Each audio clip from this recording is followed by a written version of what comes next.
రష్మికి ఇటీవల శస్త్రచికిత్స జరిగింది. దీనిపై క్లారిటీ ఇస్తూ ఆమె ఇన్‌స్టాగ్రామ్ వేదికగా స్పందించారు. ఇలాంటి క్లిష్ట సమయంలో అండగా నిలిచిన వారందరికీ ధన్యవాదాలు తెలిపారు. సుమారు 5 రోజుల్లోనే తన శరీరంలో హిమోగ్లోబిన్ శాతం 9కి పడిపోయిందని తెలిపారు. జనవరి నుంచి తనకు ఏం జరుగుతుందో అర్థం కాలేదన్నారు. అకాల రక్తస్రావం, తీవ్రమైన భుజం నొప్పితో ఇబ్బంది పడ్డానని తెలిపారు. వైద్యులను సంప్రదిస్తే ముందు దేనికి ట్రీట్మెంట్ తీసుకోవాలో కూడా తెలియలేదన్నారు.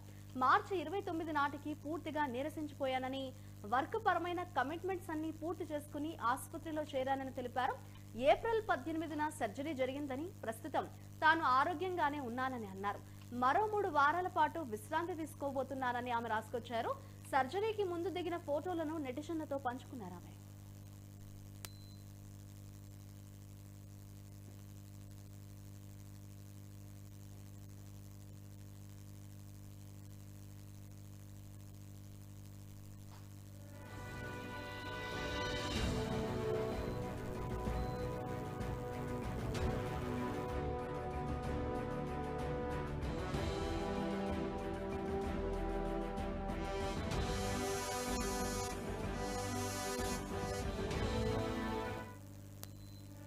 యాంకర్ రష్మికి ఇటీవల శస్త్రచికిత్స జరిగింది. దీనిపై క్లారిటీ ఇస్తూ ఆమె ఇన్‌స్టాగ్రామ్ వేదికగా స్పందించారు. ఇలాంటి క్లిష్ట సమయంలో అండగా నిలిచిన వారందరికీ ధన్యవాదాలు తెలిపారు.